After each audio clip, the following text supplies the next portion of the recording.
নমস্কার বন্ধুরা, সোনার কিচেন ঘরে তোমাদেরকে স্বাগত জানাই। তো আজ আমি তোমাদের একটা খুবই মজাদার একটা পরোটার রেসিপি বানিয়ে দেখাবো। তো এই পরোটার রেসিপির ভিডিওটি পুরো দেখার অনুরোধ রইল। আর এই পরোটার রেসিপিটি যদি ভালো লাগে কমেন্ট করো, লাইক শেয়ার সাবস্ক্রাইব করে আমার পাশে থেকো। যারা এখনও পর্যন্ত আমার চ্যানেলটিকে সাবস্ক্রাইব করেছে তাদেরকে অসংখ্য অসংখ্য ধন্যবাদ। যারা এখনও আমার চ্যানেলটিকে সাবস্ক্রাইব করনি, অনুরোধ রইল আমার চ্যানেলটিকে সাবস্ক্রাইব করে আমার পাশে থাকার জন্য। যারা আমার ফেসবুক পেজ থেকে দেখছো তাদের কাছে অনুরোধ রইল ফেসবুক পেজটা একটা লাইক দিয়ে একটু ফলো করে দেওয়ার জন্য। তো এই পরোটাটা বানানোর জন্য এখানে দেখো আমি মিষ্টি কুমড়ো নিয়ে নিয়েছি, আর একটা ছোট বাটির 1 বাটির একটু কম আমি সুজি নিয়ে নিয়েছি। এখন কিন্তু অনেকে আলু খায় না, কিন্তু তাদেরও পরোটা খেতে ইচ্ছা করে, যার জন্য যারা আলু খায় না তারা কিন্তু এইভাবেই পরোটাটা বানিয়ে খেতে পারে। তো এখানে দেখো আমি একটা মিক্সিং জার নিয়ে নিয়েছি। ওই মিক্সিং জারের মধ্যে আমি কুমড়োটা দিয়ে দিলাম আর সুজিটা দিয়ে দিলাম, দিয়ে খুব ভালো করে একটা ফাইন পেস্ট করে নিলাম। নেওয়ার পরে এখানে দেখো আমি একটা বড় সাইজের বাটি নিয়ে নিলাম। নেওয়ার পরে ওই বাটির মধ্যে আমি যে কুমড়োর পেস্টটা বানালাম ওই কুমড়োর পেস্টটা দিয়ে দিলাম। দিয়ে এই কুমড়োর পেস্টের মধ্যে আমি স্বাদ অনুযায়ী নুন দিয়ে দিলাম, হালকা করে একটু চিনি দিয়ে দিলাম, আর একটু আরজওয়ান আর একটু আমি গোটা জিরে দিয়ে দিলাম, একটু সাদা তিল দিয়ে দিলাম, একটু কাশ্মীরি গুঁড়ো লঙ্কা দিয়ে দিলাম, একটু হলুদ গুঁড়ো দিলাম, একটু ঝাল লঙ্কার গুঁড়ো দিয়ে দিলাম, একটু আমি জিরের গুঁড়ো দিয়ে দিলাম, একটু আমি ধনেপাতা কুচি দিয়ে দিলাম। দিয়ে এবার সমস্ত উপকরণ আমি খুব ভালো করে মিশিয়ে নেব। আর 2 চামচের মতন আমি সাদা তেল দিয়ে দিলাম। দিয়ে সমস্ত উপকরণ আমি খুব ভালো করে কুমড়োর সঙ্গে মিশিয়ে নেব।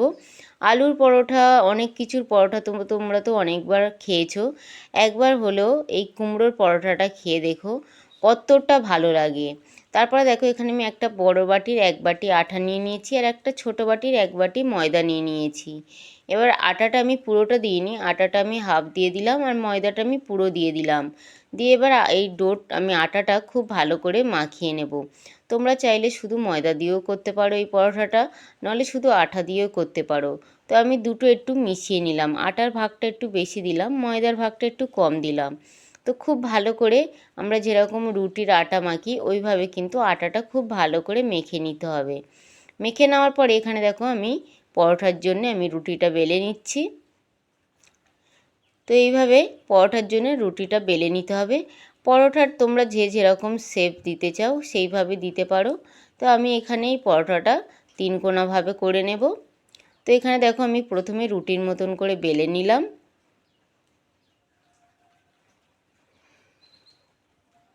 তো এখানে দেখো প্রথমে রুটির মতন করে আমি বেলে নিলাম।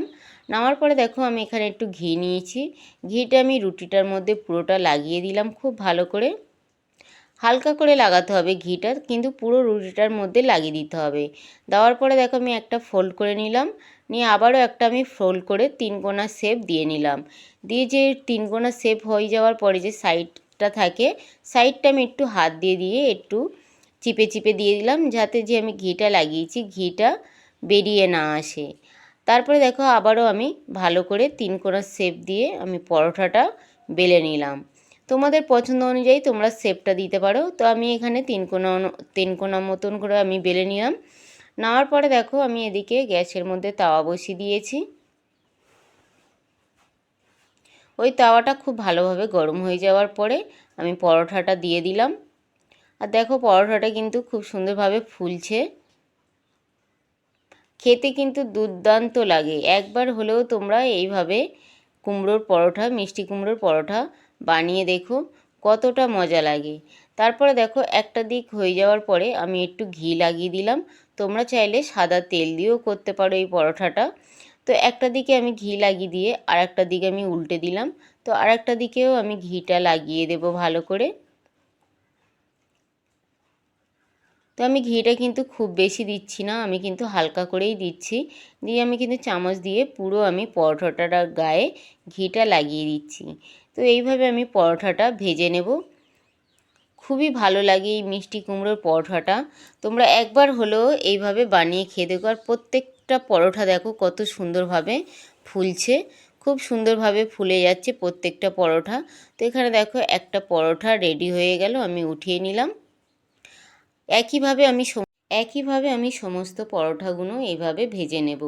তো একটা পরোঠা রেডি হয়ে গেছে, আরও একটা পরোঠা আমি তাওয়াতে দিয়ে দিয়েছি।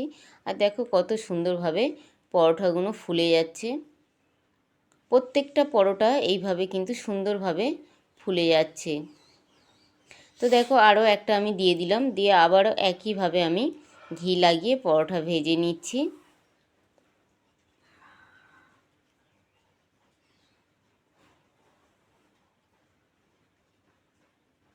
তো এইভাবে প্রত্যেকটা পরোটা আমি ভেজে নেব ঘি লাগিয়ে।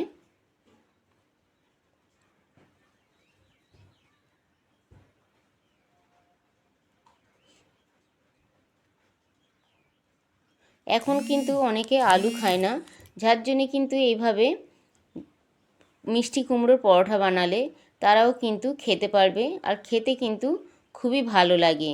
আর যারা আলু পরোঠা খাও তাদেরও বলছি তারাও একবার এইভাবে বানিয়ে দেখো, আশা করি ভীষণ ভীষণ ভালো লাগবে। তো এখানে দেখো পরোঠাটা কত সুন্দরভাবে একদম ফুলকো হয়ে ফুলে গেছে, আর কত সুন্দর দেখতে লাগছে দেখো, আর খেতেও কিন্তু ভীষণই ভীষণই ভালো লাগে। তো এখানে দেখো পুরো পরোঠাটা রেডি হয়ে গেল। পুরো পরোঠাগুলো আমি রেডি করে নিয়েছি।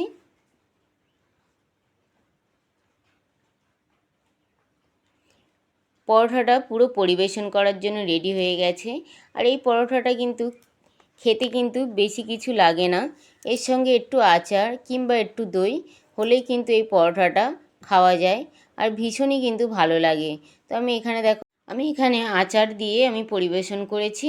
তোমাদের মনের পছন্দ অনুযায়ী আচার দিয়ে তোমরা এই পরোঠাটা খেতে পারো, কিংবা একটু টক দই দিয়ে এই পরোঠাটা খেলে ভীষণই কিন্তু ভালো লাগে।